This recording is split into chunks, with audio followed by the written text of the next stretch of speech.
Bueno, hemos venido anunciando, ¿verdad?, las señales de la venida de Cristo. ¿Cuántos están interesados en las señales de la venida de Cristo? Yo estoy interesada. Es un tema de cual nosotros los cristianos tenemos que conocer, porque estamos en los últimos tiempos y necesitamos conocer los acontecimientos también de lo que va sucediendo para estar alerta y no ser engañados, ¿verdad que sí?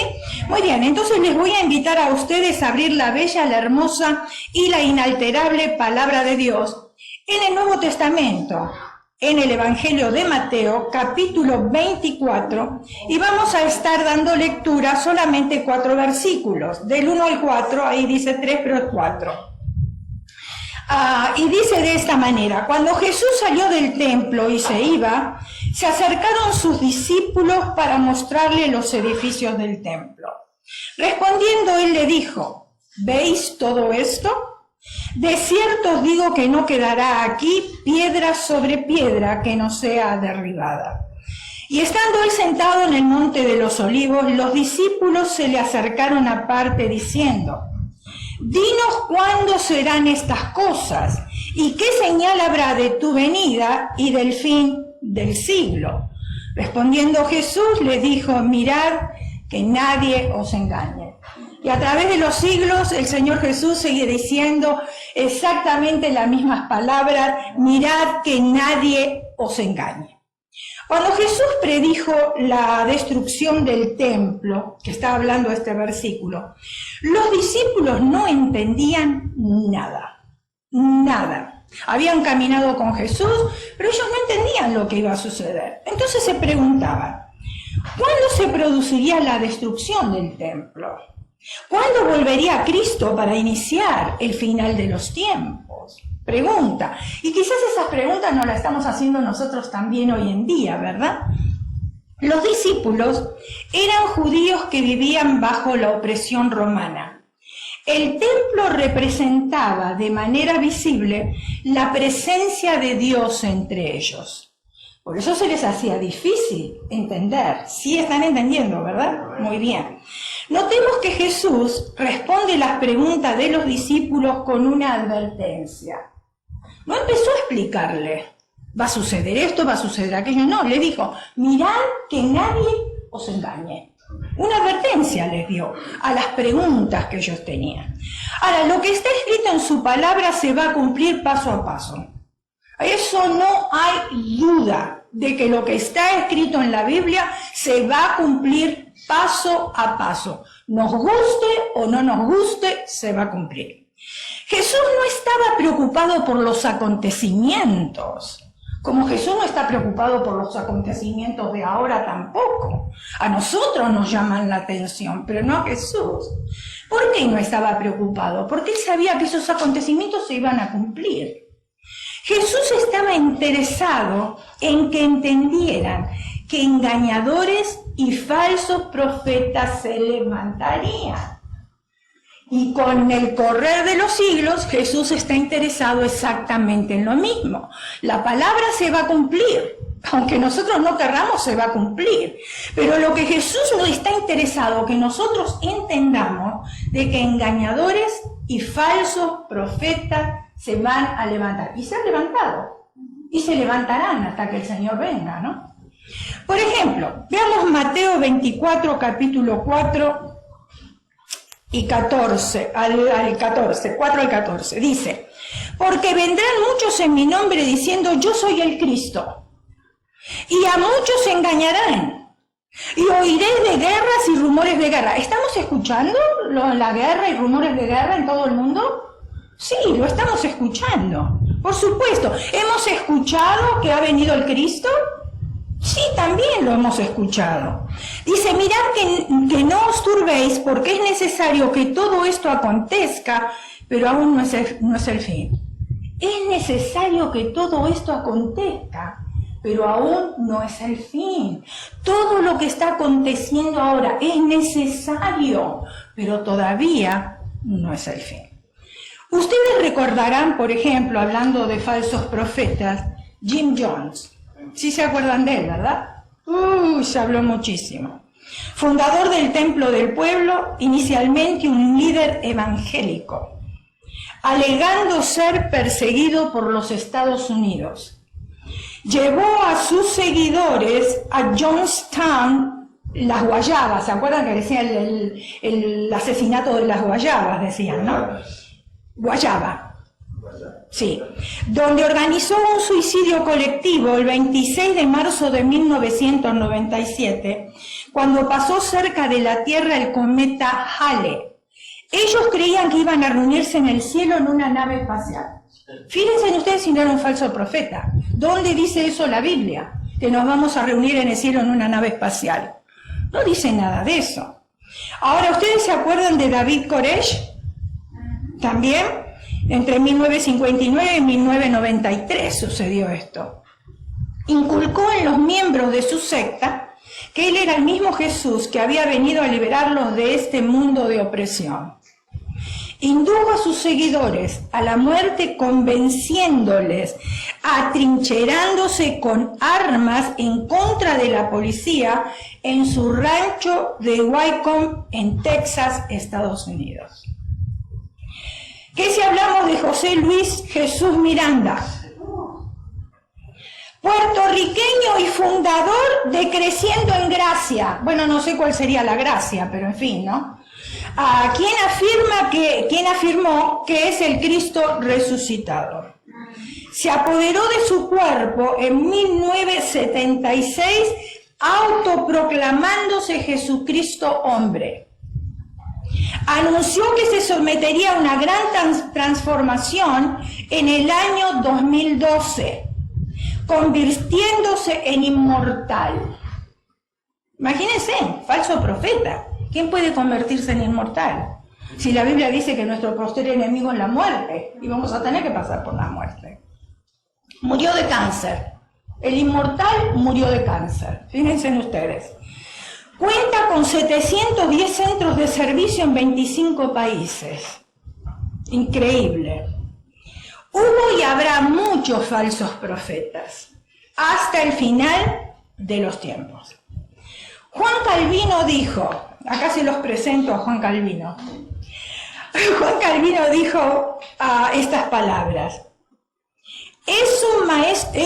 Calvino es un maestro nato de la pedagogía y divulgación del credo de los que aceptan y confirman su fe en Jesucristo.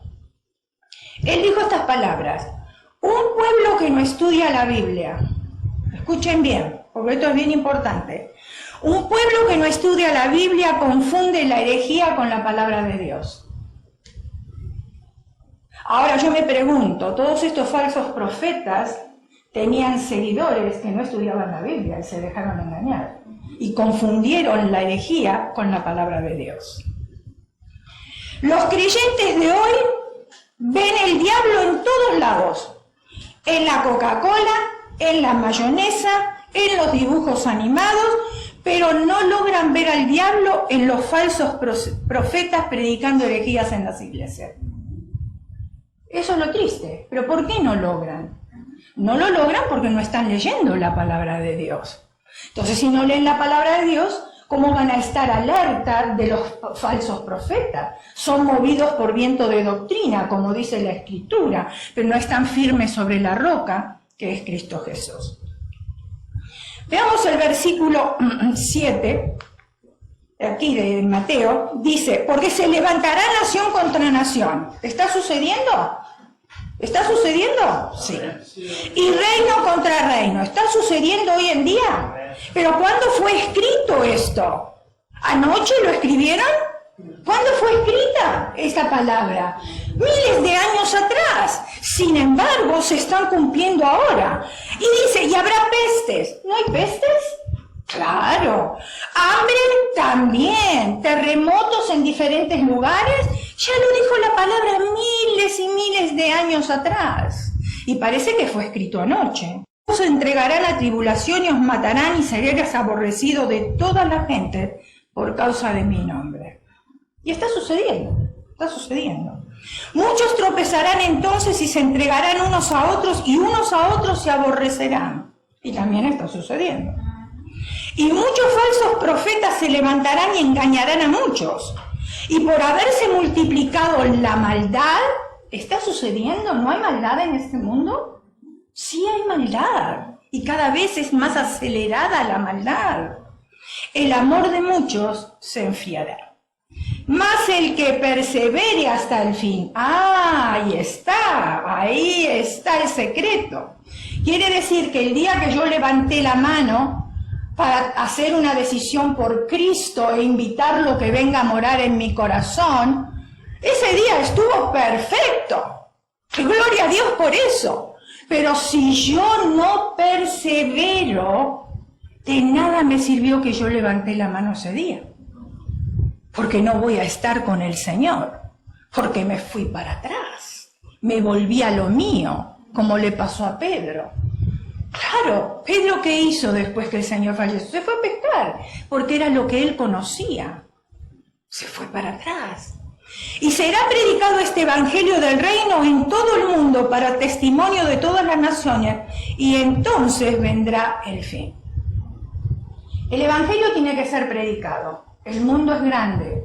Hay lugares en el mapa que nosotros realmente desconocemos, que son puntitos. Pero sin embargo el Señor dice que aún en ese lugar que es tan pequeñito, tan diminuto, que quizás a muy poca gente el evangelio va a llegar. Ahí. Y cuando todo el mundo recién esté evangelizado, entonces vendrá el fin. Y por lo que nosotros estamos viendo ahora, parece que todavía falta, ¿no? Por lo que estamos viendo. O sea, si nosotros queremos y estamos anhelando de corazón que el Señor venga, es nuestra responsabilidad como iglesia ir evangelizando, porque para que todos se conviertan al Señor, o los que no quieren, bueno, tomarán su decisión, ¿verdad? Entonces el Señor Jesús puede volver. Dice, y todo esto será principio de dolores.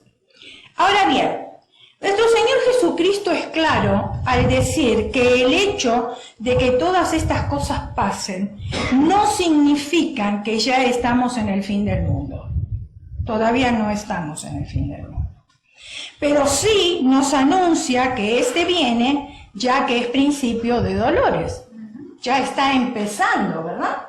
Nos está anunciando, nos está alertando, nos está advirtiendo para que no nos engañe. En el griego original, el término principio de dolores se traduce de las palabras argeodín, yo no sé leer hebreo, pero las leí en español, y hace referencia a los dolores de parto, que le anuncian a una mujer que el nacimiento de bebé está cercano. ¿O no es así? Las mujeres sabemos de esto, los hombres no, porque no pasaron por esa experiencia, pero nosotros las mujeres sí sabemos que cuando vienen esos dolores que son terribles, uy, ya el bebé está por nacer.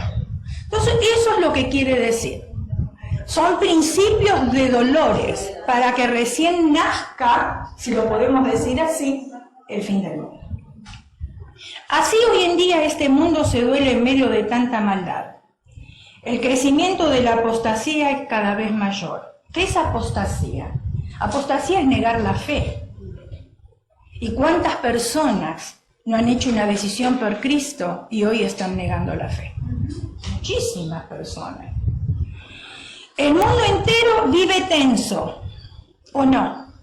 No es aquí solo, No, es en el mundo entero. Hay tantas guerras y la amenaza de nuevas guerras. Las pestes azotan el mundo. Lo estamos viviendo. Así como otros fenómenos naturales, como las tormentas, que inundan muchas partes del mundo, los tsunamis, que hemos escuchado, tornados, sequías y muchas cosas más que hacen que este mundo se duela, anunciando que el fin del mundo se aproxima. Romanos capítulo 8, versículo 22. Dice, porque sabemos que toda la creación gime a una. Toda la creación, Escuche, toda, ¿qué es la palabra toda? ¿Cómo podemos definir toda? No es un poquito, no es la mitad, no es la tercera parte, no. Toda, es el complemento, toda.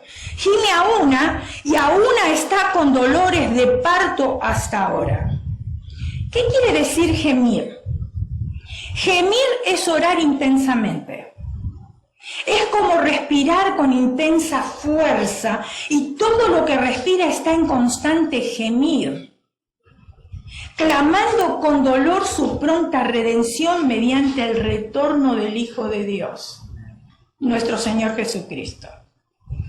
La NASA, no sé si usted está familiarizado con la NASA, es la Administración Nacional de Aeronáutica y Espacio, que mandan los cohetes a la Luna y todo eso. La NASA ha mostrado una vez más sus inquietudes sobre cómo respira la Tierra. Imagínense ustedes, ellos no son cristianos. No. Sin embargo, ellos comprobaron que la Tierra necesita respirar. En el año 2019, la agencia publicó un sorprendente video que confirma el Salmo 156, al mostrar cómo la Tierra respira. ¿Y ustedes se acuerdan de del reloj de acá, los 40 minutos que fueron para atrás? Bueno, la NASA lo descubrió también, que están perdidos en el tiempo. Así que imagínense, Salmo 156 dice: todo lo que respire, alabe a Jehová, aleluya. Todo lo que respire. O sea, la tierra respira y tiene que alabar al Señor. Ahora, la respiración del suelo, porque quizás usted se esté preguntando, y aquellos que están en línea también, ¿cómo es que respira la tierra? Porque yo estoy caminando y yo no veo que respire, ¿verdad? Pero ¿cómo es que respira? La respiración del suelo se refiere a la producción de dióxido de carbono. Ahí está. Para que usted tenga una idea, por eso se lo traje, ¿ok? Esto incluye la respiración de las raíces de las plantas y también de la fauna, o sea, el conjunto de animales. Los animales tienen que respirar. Fíjense en ustedes, los pajaritos respiran todas las mañanas y alaban al Señor desde temprano. Cantan y cantan y cantan y cantan. Todavía quizás ni encontraron una semillita para comer, pero ahí están alegres cantando, creación de Dios. Cada año se queman o talan alrededor de 13 millones de hectáreas de bosques en todo el mundo. Con solo mantenerlos vivos, estos bosques nos ayudarían a mitigar el cambio climático. Imagínense, ustedes. El ser humano también está destruyendo esta tierra, ¿no? Nosotros mismos la estamos destruyendo. Está escrito: todo lo que respire, alabe al Señor. Nadie lo puede cambiar eso. Es un hecho según los más recientes hallazgos por la Agencia de la Inteligencia Norteamericana, que la Biblia y la ciencia bíblica tienen la razón. Por tanto, nosotros los cristianos debemos observar las señales antes del fin del mundo, esperando que el Señor Jesús venga por cada uno de nosotros. Por lo tanto, esto no debe alarmarnos, pues es una de estas situaciones extremas en donde el pueblo clama. Por supuesto, si nosotros somos cristianos y sabemos que el Señor está por venir, estamos anhelando su venida. ¿No es cierto? ¿Sí o no? ¿No estamos? ¿No es estar con Cristo mucho mejor que estar aquí en la tierra? Con todo lo que estamos pasando, con los sufrimientos, cuando ahí vamos a tener un cuerpo transformado, no nos tenemos que preocupar de la dieta, no nos tenemos que preocupar del cabello, del trabajo y de un montón de cosas. Y vamos a estar alabando al Señor todo el día.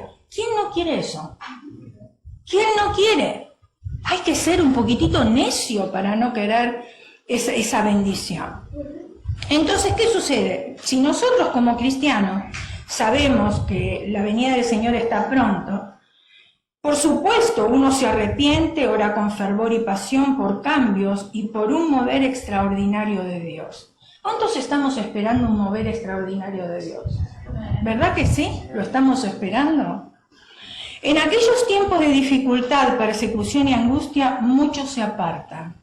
Y ahí es donde se ve al verdadero cristiano. Porque es fácil cuando todas las cosas van bien. Cuando tenemos dinero, qué fácil que es alabar a Dios. cuando tenemos una buena casa, cuando tenemos comida, cuando nuestra familia está bien. Se nos hace fácil alabar a Dios. Pero cuando ya entramos en prueba, y muchos creen que los cristianos no somos probados, y con mucho respeto lo digo, ¿no? Si tú estás pensando de eso, o vas a una iglesia donde te lo dicen, que no vamos a ser probados, sí vamos a ser probados. Porque la Escritura dice que nosotros vamos a ser probados como el fuego. Y como el fuego, imagínense, ¿no? La prueba es tremenda. Al no estar sólidos en la fe, estas personas se apartan y cualquier dificultad o presión les llevan a traicionar y a levantar odio y rencor. Ahora, prestemos atención al capítulo del 9 al 11 de Mateo 24. Entonces os entregarán a tribulación y os matarán y seréis aborrecidos por toda la gente por causa de mi nombre. Muchos tropezarán entonces y se entregarán unos a otros y unos a otros se aborrecerán. Y muchos falsos profetas se levantarán y engañarán a muchos. Ahora, debido a la persecución que va a haber por todas estas cosas que están aconteciendo, habrá un desenfreno de engaño religioso sobre la tierra. Y ya lo estamos viendo porque hay muchísimas sectas, muchísimas. Y ahora hay muchísimas denominaciones también. Y uno tiene que, ¿dónde voy? ¿Aquí? ¿Voy allá? ¿Cuál es la verdad? Si yo no leo la palabra, yo no sé dónde congregarme. Puedo caer en un lugar donde realmente no se está enseñando la palabra de Dios. Pero si yo leo la palabra, a mí no me van a engañar. Porque lo dice la Escritura. Entonces habrá un desenfreno y un engaño religioso sobre la tierra, el aumento del pecado, que también lo estamos viendo. Hoy la mayoría de las personas buscan más estar de fiesta, de salir, que congregarse y buscar la presencia de Dios. Todo lo que sea diversión, todo lo que sea fan, como le dicen acá, ¿verdad? Todo eso sí. Y aún más, aún cristianos que no están firmes sobre la roca. Escucha bien tú que estás ahí en línea.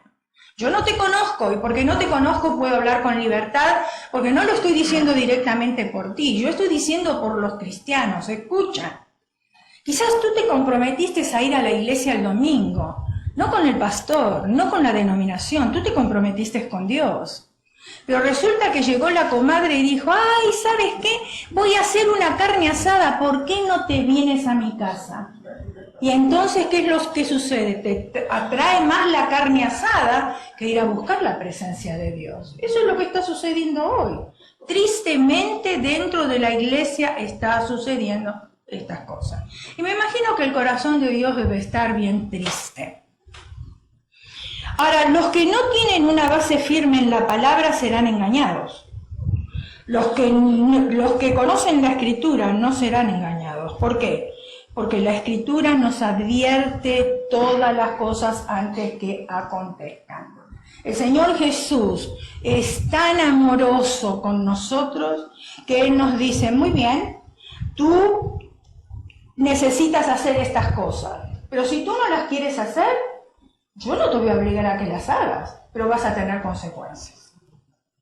Entonces ya lo sabemos nosotros. Si yo quiero, lo hago, cumplo, obedezco. Si no, ya voy a tener las consecuencias. Pero yo no le puedo echar la culpa a Dios. Porque yo fui la que escogí dentro de mi libre albedrío que tengo de escoger. Habrá creyentes que acepten nuevas revelaciones. La revelación está en la palabra de Dios. Ya no hay más nuevas revelaciones. Ya está todo ahí en la palabra. Pero ellos aceptarán nuevas revelaciones, aun cuando estén en conflicto con la palabra revelada. Millones de personas en todo el mundo participan en todas estas cosas. Ocultismo, astrología, brujería, espiritismo, satanismo. Fíjense en ustedes, si prestaron atención, yendo en diferentes ciudades o en la misma ciudad donde nosotros vivimos, usted va a ver lugares donde se leen las manos, donde se lee la carta, donde se lee el café, donde se lee todo hoy. Y cada vez son más los lugares. Y las personas van y pagan ahí para que le digan una mentira, pero llegan a la iglesia y les duele dar un diezmo para Dios que le dice la verdad. Fíjense en ustedes cómo la mente está tan confusa y tan cambiada en estos días, donde Dios te va a decir la verdad, claro. Estos lugares de ocultismo, astrología, brujería, espiritismo, tienen que decirte algo rápido porque tú les estás dando el dinero. Pero Dios no contesta de la misma manera. A Dios no le interesa tu dinero. Lo que a Dios le interesa es tu alma. Y quizás Dios te conteste sí a lo que estás necesitando, quizás no, o quizás espera. Pero Él está diciendo la verdad. Claro, la espera desespera. ¿A quién le gusta esperar? A nadie. Desespera, pero es para nuestro bien porque Dios nos quiere moldear. Se multiplicará mucho la influencia de los demonios y los espíritus engañadores, y eso lo estamos viendo. Ahora estamos en una época en la cual hasta muchos cristianos van a participar de Halloween. Es increíble. Nosotros apagamos la luz de la casa, yo ni siquiera pongo decoraciones de acción de gracias porque las confunden con Halloween y vienen los niños a golpear la puerta. Entonces, para evitar todo eso, mejor apagamos las luces como si no estuviéramos en la casa y los niños pasan de largo. Ahora, yo lo único que puedo hacer en cuanto a esto, cuando yo estoy en una tienda o estoy en un supermercado que venden estos disfraces, yo no puedo ir y decirle a la mamá, mire, usted está equivocada, están volviendo a su hijo en el reino de las tinieblas, porque la persona tiene todo el derecho de decirle, ¿y a usted qué le importa, no? Porque es su hijo. O sea, yo no tengo nada que ver con eso. Pero sí puedo orar y decir, Señor, ábrele el entendimiento a esta madre, porque está involucrando a su hijo en algo que el niño no quiere, porque es algo que lo hacen los demás niños, y sí, entonces los padres colaboran y hacen fiesta, etcétera, etcétera, ¿no? Entonces, la protección contra el engaño se encuentra en una fe constante y en el amor de Cristo. La inmoralidad desvergüenza, rebeldía contra Dios, abundará la perversión sexual, la fornicación, el adulterio y la pornografía. Y ya eso lo estamos viendo también. Las drogas, la música impía, las diversiones lujuriosas, la homosexualidad, el lesbianismo, surgirá tal efecto que escaseará el genuino amor.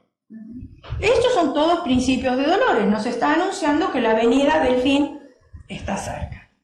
La tarea del creyente es predicarle a todas las naciones, fiel y constantemente hasta que el Señor regrese para llevar a su iglesia. Y déjame decirte algo, el Señor viene a buscar a su iglesia, no viene a buscar denominaciones. Nos vamos a llevar una gran sorpresa cuando estemos ahí arriba y veamos personas que nosotros juzgábamos que no iban a estar, porque no eran de nuestra denominación, porque ellos no eran como nosotros, y etcétera, etcétera, ¿no? Los cristianos por toda la historia han creído y siguen creyendo en la promesa que Jesucristo volverá a la tierra con poder y gloria. Creemos que su reino está establecido por Él en la tierra nueva y los cielos nuevos, y que serán días de gran bendición, justicia, paz incomparables. El pastor ya habló de esto la semana pasada. También entendemos a través de las Escrituras que la venida de Cristo pondrá fin a los días de la gran tribulación. Ahora pregunta, ¿qué es la venida de Cristo? ¿Qué es la venida de Cristo? Cuando nosotros usamos el término de la venida de Cristo, nos estamos refiriendo a la segunda aparición personal de Jesucristo. ¿Sí? ¿Lo hemos entendido? ¿Lo estamos entendiendo? El día del Señor viene después de la gran tribulación. ¿No se goza usted que no vamos a estar aquí en la gran tribulación? ¿Que nosotros nos vamos a ir? Muy bien. Es preciso que notemos que la Biblia habla solo de dos venidas. Cuidado, y voy a explicar. La primera, donde murió en la cruz, pagando por nuestros pecados, que vino como un bebé. La segunda, donde vendrá con poder y gloria a reinar aquí en la tierra.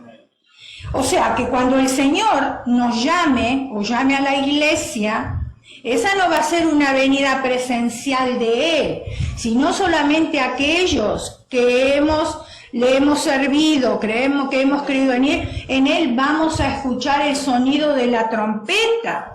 Los demás no lo van a escuchar. Y entonces nosotros, los cuerpos nuestros van a ser transformados y nos vamos a encontrar con él en las nubes. Pero hay solamente dos venidas. La primera, cuando él vino como un bebé, y la segunda, cuando va a venir a reinar con poder y gloria. No entramos en confusión de que son tres, porque no son tres. Yo siempre digo, a mí me gustaría, realmente, yo le estoy pidiendo al Señor, pasar esa experiencia de poderme encontrar con Él en el aire. Aunque sé aunque si pase por la muerte, sé que voy a resucitar igual, pero esa experiencia, ¿no es cierto?, de tener, debe ser majestuoso eso. Ahora, su venida marcará el fin del gobierno humano y dará comienzo al gobierno celestial del reino de Dios. Como lo describe Jesucristo, esto no lo puse en la pantalla, pero si ustedes quieren tomar nota, Mateo 24, Marcos 13, Lucas 13 al 35, 48 y 21. Y quiero dejar en claro que Cristo dijo que volvería por nosotros y se va a cumplir.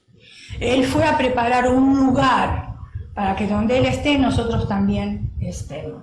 Y bueno, quizás seamos vecinos, ¿verdad? Allá en el cielo, no sabemos si vamos a ser vecinos, pero a lo mejor sí. Él dice que nos tomaría a sí mismo para que donde Él esté, nosotros también estemos. Y este evento es conocido como el arrebatamiento de la iglesia. De acuerdo a 1 Tesalonicenses capítulo 4 versículos 16 y 17. Ahí están las citas que yo le había dicho antes, para que las apuntaran. Las dejo un momentito hasta que ustedes puedan apuntar ahí. Y 1 Tesalonicenses capítulo 4 versículos 16 y 17. Dice, el Señor mismo descenderá del cielo con voz de mando y con voz de arcángel y con trompeta de Dios. Y los muertos en Cristo resucitarán primero. Y los que estemos vivos, los que hayamos quedado, seremos arrebatados.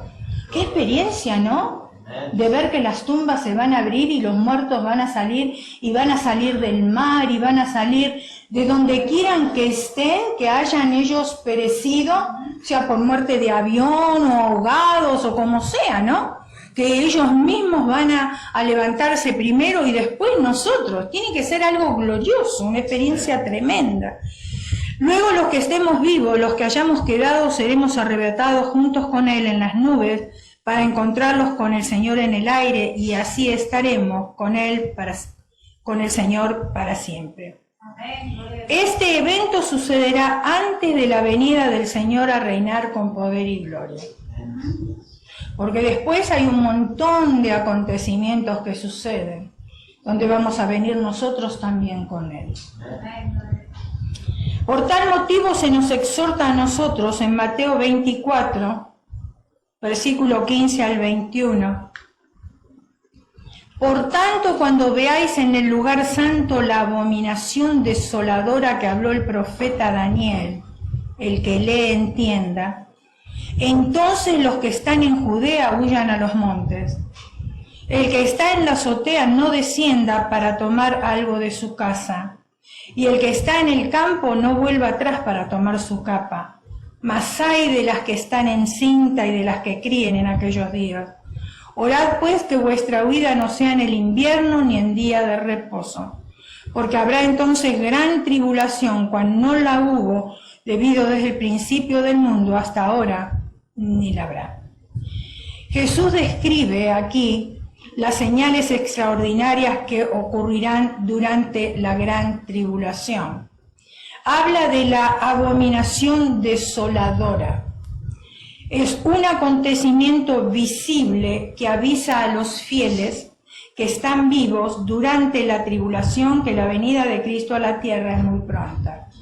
Ahora quizás usted diga, bueno, pero usted me estuvo diciendo que nosotros nos vamos antes de que esto sucede, y ahora me está diciendo que los cristianos que están en la tribulación. Quiero explicar esto. El Señor Jesús es tan misericordioso y tan amoroso. ¿Cuántos años de tribulación son? Lo dice la Escritura. ¿Cuántos son? ¿Cuántos van a ser? ¿Cuántos? Como 7, ¿no? Bueno, pero dice la Escritura que los 3 años y medio primero, el Señor todavía va a dar la oportunidad para que las personas se arrepientan. Y de eso es lo que está hablando aquí. 3 años y medio primero. Pero ¿qué va a suceder? Porque muchos dirán, y bueno, entonces ahora vivo la vida que quiero y después hago una decisión por Cristo durante esos 3 años y medio y me voy al cielo. No, no funciona así. Miren, nosotros ahora somos salvos por gracia. Nosotros decidimos seguir al Señor o no seguir al Señor. La gracia de Dios está sobre nosotros. Y si nosotros permanecemos fieles hasta el fin, sabemos que tendremos un lugar en el cielo. ¿Verdad que sí? Estas personas que los 3 años y medio primero estén en la tierra, ellos van a tener la oportunidad de la salvación de su alma. Pero ¿qué va a suceder? Dice que la tribulación va a ser tan fuerte, tan horrible y tan espantosa, porque si no se colocan la marca, no sabemos cómo va a ser la marca, si no se la colocan en la mano o no se la colocan en la frente, ellos no van a poder comprar comida, no van a poder comprar medicina, no van a poder alquilar, no van a poder comprar ropa, no van a poder comprar casa, absolutamente nada, porque al no tener la marca, por eso todavía no estamos en el fin. ¿Se dan cuenta? No hemos llegado a ese tiempo. Nosotros no estamos en la tribulación, porque muchos dicen que ya estamos en la tribulación. Nosotros todavía tenemos la libertad de ir y comprar, y vender, y hacer. Entonces estas personas dicen que el sufrimiento va a ser tal, que ellos lo que van a pedir es morir. Y sí los van a matar, porque van a defender el nombre del Señor Jesús, no van a querer que le pongan la marca que tiene que llevar para poder comprar todas estas cosas, y lo único que logran es la muerte. Entonces mi pregunta es, ¿por qué esperar a ese tiempo? ¿Por qué no tomar la decisión ahora? Y que cuando el Señor venga, yo me voy con Él, antes de pasar por ese tiempo tan horrible donde no puedo hacer nada y lo único que consigo es la muerte. Hay que ser un poquitito, hay que tener sentido común para pensar las cosas y tomar la decisión. Esta señal se refiere primordialmente a la futura profanación del templo judío de Jerusalén por el anticristo. La imagen de la bestia a la que se hace referencia en Apocalipsis es el cumplimiento a un futuro de las profecías que encontramos en el libro de Daniel y de las palabras de Jesús. Apocalipsis capítulo 13, versículo 11 al 13. Después vi otra bestia que subía de la tierra. Estas son todas escrituras que no son fáciles de interpretar, ¿verdad? Después vi otra bestia que subía de la tierra y tenía 2 cuernos semejantes a los de un cordero, pero hablaba como dragón. Y ejerce toda la autoridad de la primer bestia en presencia de ella, y hace que la tierra y los moradores de ellos adoren a la primer bestia, cuya herida mortal fue sanada. También hace grandes señales de tal manera que aún hace descender fuego del cielo a la tierra delante de los hombres. Bueno, voy a explicar un poquitito esto, para que lo podamos entender. La descripción de los 2 cuernos como semejante a un cordero, que dice ahí, sugiere que estos tienen como objeto darle la apariencia de bondad y mansedumbre, lo cual le viene muy bien en su papel de personaje religioso, lo cual se hace evidente por su designación como profeta. Sin embargo, su verdadero carácter se revela por la forma de hablar, ya que habla como dragón. O sea, habla como un dragón, pero quiere hacerse el humilde, quiere hacerse el sencillo. ¿Están entendiendo? Los 2 cuernos de cordero, que le dan la humildad, pero tiene la apariencia, o sea, que habla como un dragón, dando así a entender que detrás de él está el poder del verdadero dragón, Satanás, haciendo uso de toda su autoridad, la cual tiene el mismo origen de la del anticristo. Y usted dirá, pero Satanás, anticristo, no estoy entendiendo esto, ¿qué está sucediendo aquí? Bueno, la bestia que surge de la tierra hace que los habitantes del mundo le tributen adoración al anticristo. Ahí hablaba de una bestia que surgía de la tierra. Muy bien. Veamos el contexto del pasaje. Ustedes se acuerdan que un texto sin contexto es un pretexto. Para poder entender un poquito más, porque acá hay otra bestia que surge del mar. Esta era de la tierra. Veamos el contexto. Apocalipsis capítulo 13, versículo del 1 al 3. Me paré sobre la arena del mar y vi subir del mar una bestia que tiene 7 cabezas y 10 cuernos, y en sus cuernos 10 diademas, y sobre sus cabezas un nombre blasfemo. Y la bestia que vi era semejante a un leopardo, y sus pies como de oso, y su boca como de león. Y el dragón le dio un poder, le dio su poder y su trono, y grande autoridad. Vi una de sus cabezas como herida de muerte, pues su herida mortal fue sanada, y se maravilló toda la tierra en pos de la bestia. Está un poquitito medio como para entender, ¿no? Muy bien. A muchas personas de hoy en día nos encanta el mar. ¿A cuánto les gusta el mar? A mí me gusta el mar. Me trae paz, tranquilidad, me gusta el ruido del mar.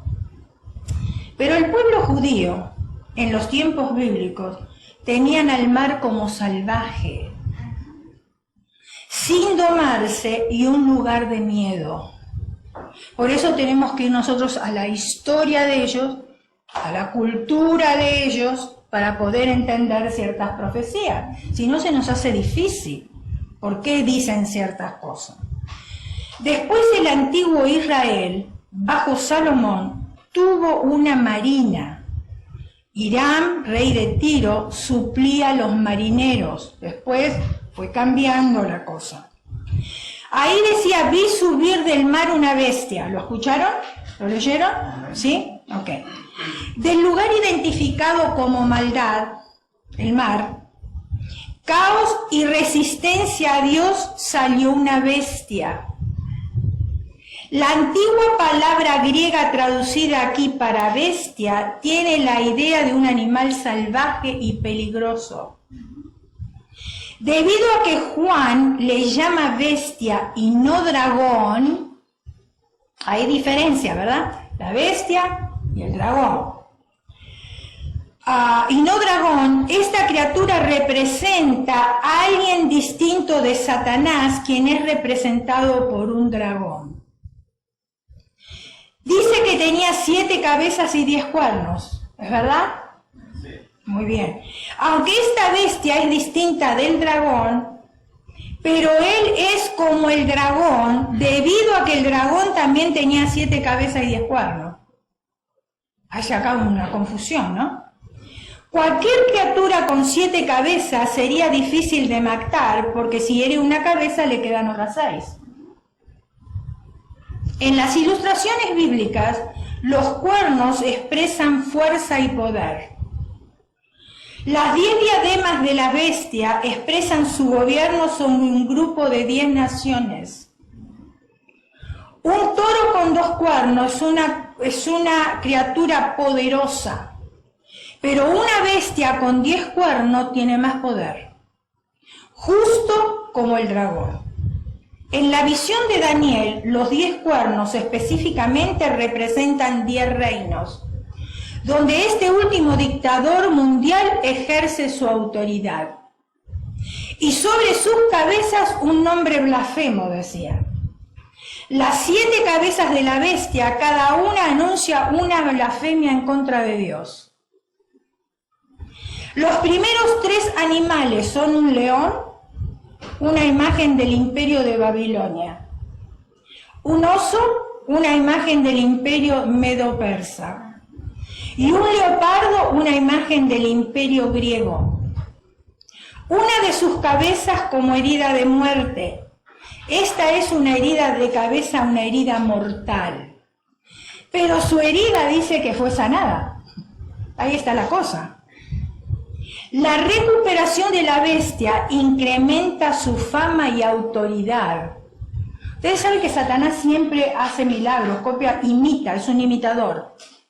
Imita los milagros de Jesús.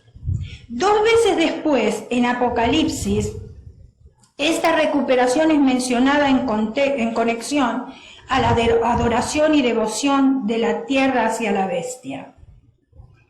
Ahora, déjeme explicarle algo. Satanás tiene triología, no trinidad. Cuidado. Porque Satanás quiere imitar la Trinidad de Dios, quiere imitar todo lo de Dios. La Trinidad nadie la puede imitar, porque son 3 en una persona. Sabemos que Dios, uno de sus atributos es omnipresente. Él está acá, está en Guatemala, está en Italia, está en la China, con diferentes horas que tenemos en nuestro reloj.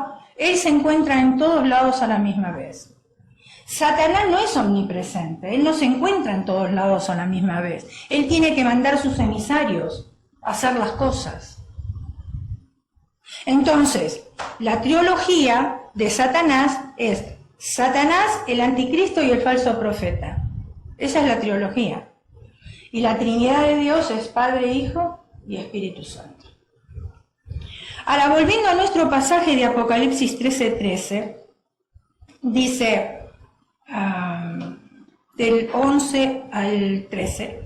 Después vi otra bestia que subía de la tierra, ahí está, una que subía del mar, que era el contexto que habíamos leído, y la otra que subía de la tierra, y tenía 2 cuernos semejantes a los de un cordero, que hablaba como dragón, y ejerce toda la autoridad de la primera bestia en presencia de ella,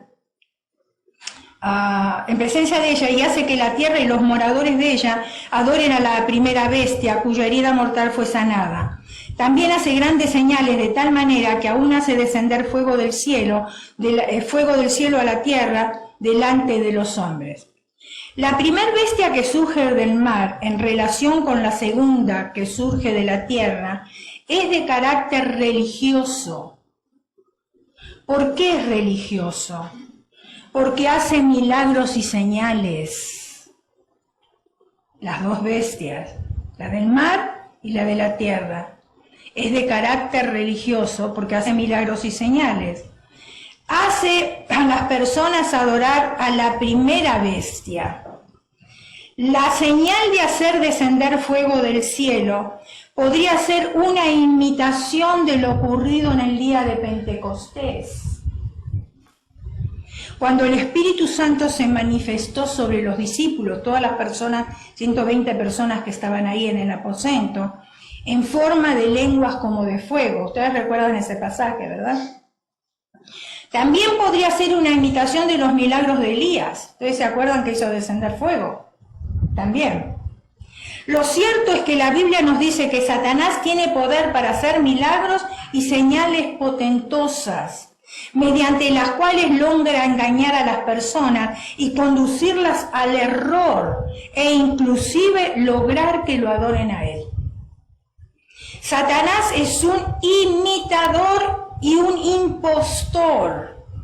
Una de las formas en que engaña a las personas es representando copias inferiores de lo real. En los últimos días Satanás formará una trilogía falsa, lo que le dije antes. Él hará el papel de Dios Padre. El anticristo representará al Hijo hasta el punto de ser sanado de una herida mortal. Y el falso profeta asumirá el papel del Espíritu Santo glorificando al anticristo. Satanás siempre ha querido ser como el Altísimo. ¿Ustedes se acuerdan de Isaías? O como caíste del cielo, lucero de la mañana, que dice la Escritura. Y esta falsa deidad es otro intento de fabricar la divinidad para sí mismo. Satanás tiene trilogía, no Trinidad, lo vuelvo a repetir. Nadie puede imitar la Trinidad. 3 personas en una. El anticristo, llamado el inicuo malvado, levantará su imagen en el templo de Dios, declarándose Dios. Para los judíos, la profanación del templo era lo peor que les podía suceder. ¿Qué es profanar? Acá se los traje para que nos quede claro. Profanar significa tratar sin el debido respeto a un ser o cosa que se considera sagrada o digna de ser respetada. El templo representaba la presencia visible de Dios. Estamos hablando del templo de Jerusalén, ¿verdad? En el mundo. La profanación simboliza el rechazo de todo lo sagrado, un desprecio absoluto a Dios. La abominación desoladora marcará el principio de la etapa final de la tribulación, que culminará con el retorno de Cristo a la tierra y su juicio sobre los impíos en Armagedón. Acá lo dice la Escritura. Y los reunió en el lugar en hebreo que se llama Armagedón. ¿Dónde se encuentra el Armagedón? ¿Dónde? Armagedón se encuentra en el monte del Meguido, allá en Israel. Campo de batalla final entre las fuerzas del bien y del mal. Y fue el escenario de muchas y decisivas batallas en la historia de Israel. Acá podemos ver nosotros muchas citas bíblicas que hablan ahí de las batallas de la historia de Israel. Veamos la advertencia que encontramos en el manual de instrucciones. Mateo capítulo 24, versículos 23 al 26. La profecía de Jesús acerca de los segundos 3 años y medio de la tribulación. Dice, entonces, si algunos dijeren, mirad aquí está el Cristo, o mirad allí está, no le creáis, porque se levantarán falsos y falsos profetas y harán grandes señales y prodigios, de tal manera que engañarán, si fuera posible, aún a los escogidos. Ya los he dicho antes, así que si os dijeren, mirad, ahí está, en el desierto, no salgáis, o mirad, está en los aposentos, no le creáis.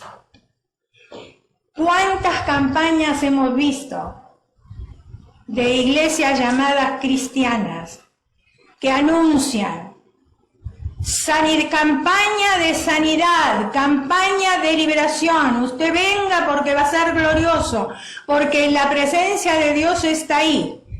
Muchos son reales, pero muchas de las cruzadas no son reales. No son. Han sucedido eventos en los cuales han orado por un paralítico y el predicador le dijo, bueno, ahora tira tus muletas porque ya no las necesitas, porque estás bien. Recuerda que nuestro cerebro es bastante poderoso y cuando nos influye en algo, el cerebro muchas veces lo acepta. ¿Qué hizo el paralítico? Tiró las muletas.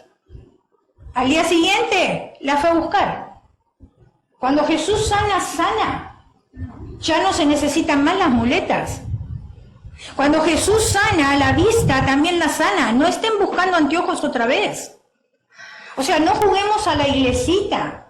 Dios sana como Él quiere, donde quiere, con quien quiere y como quiere. Por eso no hay un método de sanidad en la Escritura. Vemos que a uno le untó barro, a otro le escupió los ojos. Diferentes maneras, porque la tendencia nuestra como ser humano es de hacernos una imagen y entonces de esa imagen después nosotros la utilizamos para poder ministrar a otros. Y no es así. Nosotros trabajando en el Ministerio de Liberación, cuando uno cree que ya lo sé todo, viene un caso que uno no sabe nada y que depende de Dios. Y gloria a Dios que dependemos de Él, porque nos libra de tantas cosas, muchísimas cosas. Y nosotros hemos cometido errores. Yo cometí errores en el principio, también trabajando en liberación.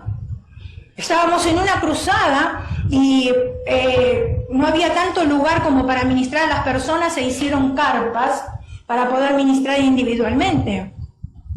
Y justo yo no tenía nadie que me apoyara en oración, yo estaba sola.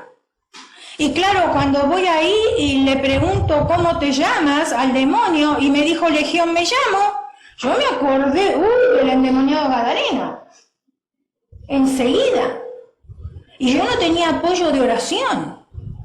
Entonces me dijo, yo te puedo hacer mucho daño, me dijo así, y una palabra que es muy fuerte en México. Te puedo hacer mucho daño, que empieza con C, no la voy a decir. Y yo, ahí el Espíritu Santo me ayudó porque estaba sola. Y le dije, no te tengo miedo, porque yo estoy cubierta por la sangre de Cristo. Pero esa noche no quedó libre, eran muchos. Y venía la cruzada. Y claro, ¿por qué yo cometí el error? Cometí el error porque yo quería asesinar a los espíritus, pero agarré a la pobre chica del cuello, creyendo que eran los espíritus. Yo quería que salieran ya. Y la pobre mujer casi no podía respirar. Entonces uno comete errores y Dios le va enseñando. Constantemente Dios le va enseñando y le va protegiendo. Entonces, los creyentes debemos estar conscientes de que cualquier informe de que Cristo ha vuelto es engañoso. Debemos estar prevenidos de los que dicen profetas, maestros y predicadores cristianos. No le creamos a todo el mundo, hermanos, por favor.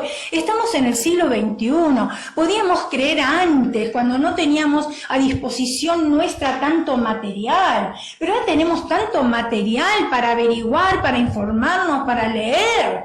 ¿Y cómo nosotros vamos a caer en estos errores, en estos tiempos? En realidad son falsos, realizan milagros, sanidades, señales, prodigios y parecen tener mucho éxito en el ministerio, pero tergiversan y rechazan la verdad que se encuentra en la palabra de Dios. Y tenemos muchos ministerios que para qué los vamos a nombrar no hace falta, usted ya los conoce, ¿ok? Que no son basados en la palabra de Dios. Ahora, Mateo 24, 42 al 44, y quiero ir terminando porque sé que me pasé un poquito, ¿no?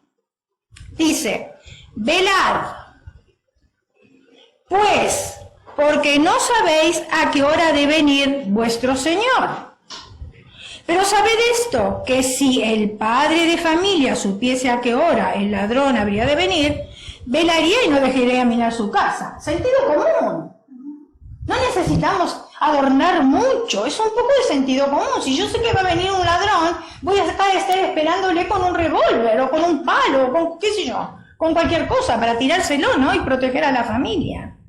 Por tanto, también vosotros estad preparados, porque el Hijo del Hombre vendrá a la hora que no pensáis. No seamos como aquellas vírgenes insensatas que no estaban esperando, ¿verdad? Ahora, me llama la atención la palabra velad. Y velad es un imperativo que significa una vigilancia constante. O sea que yo tengo que tener mis ojos abiertos constantemente, porque el Señor puede venir ahora. Puede venir dentro de 5 minutos, yo no sé. Jesús ha prometido volver y debe de haber un anhelo dentro de nosotros por ver al Señor en cualquier momento. Mateo 24, 45 al 47 dice, ¿quién es pues el siervo fiel y prudente al cual puso su Señor sobre su casa para que les dé el alimento a tiempo? Bienaventurado aquel siervo, el cual cuando su señor venga le haya haciendo así. De cierto os digo que sobre todos sus bienes le pondrá. A Jesús no le interesa tanto el tipo de servicio como la fidelidad del siervo. Hermano, si tú pones la mano en el arado, no voltees para atrás, porque no eres fiel. O sea, no le interesa qué tipo de servicio tú tengas en la iglesia. Puede ser pastor, puede ser diácono, puede ser lo que quieras en la iglesia, porque hay muchos ministerios. Pero si no le eres fiel, hoy estás, mañana no estás, el domingo que viene, si no le eres fiel, a Dios no le sirve eso. Dice, no dice la palabra, pero Dios llama a los que están ocupados, porque los que están ocupados sí se van a encargar de la obra, pero los que están sin hacer nada, Dios no los necesita. Porque siempre están sin hacer nada. ¿Para qué los quiere? Si el Señor lo que quiere es que uno avance en la obra. El siervo prudente es aquel que el amo puede llegar sin avisar y hallándole fielmente haciendo la tarea encomendada sin necesidad de una supervisión directa. O sea, cuando nosotros estamos en el trabajo, ¿qué esperamos? ¿Que esté el jefe para producir? ¿O que cuando el jefe llegue no me encuentre conversando con una compañera de trabajo y haciendo yo mi trabajo? O sea, lo hacemos aquí en la tierra, es lo mismo para el cielo, ¿verdad? Espiritualmente todos vivimos en tensión y sabemos que es esencial madurar en la vida espiritual. Pero no siempre es fácil llevar el estilo de vida que conduce a la madurez cristiana. Anhelemos tener conocimiento bíblico, pero tengamos el hábito de leer la Biblia.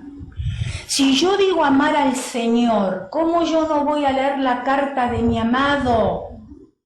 Tengo que leer la carta de mi amado. Yo me acuerdo que cuando mi esposo me escribía cartas que estábamos de novio, cuando él me entregaba la carta, porque no me la mandaba por correo, me la entregaba, entonces ¿yo qué hacía? Me iba a un lugar donde podía estar yo sola y enseguida para ver qué me decía en su carta.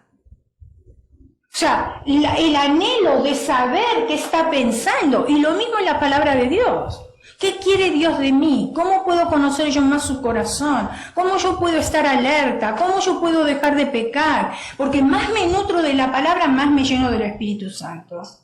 Ahora, ¿queremos tener una comunión más sólida con Dios? ¿Oramos constantemente? No necesitamos ir a la iglesia a orar, a las reuniones de oración. No. El Señor dice que nosotros tenemos que orar en nuestro cuarto estando a solas. Para que nadie nos engañe, tenemos nosotros mismos que escudriñar las Escrituras. Y lo dice Juan 5:39. Escudriñar las Escrituras porque a vosotros os parece que en ellas tenéis la vida eterna y ellas son las que dan testimonio de mí. Juan 5:39. Y termino con esto. Mateo 24, 23 y 24. Entonces si alguno dijere, mirad aquí está el Cristo, mirad allí está, no lo creáis, porque se levantarán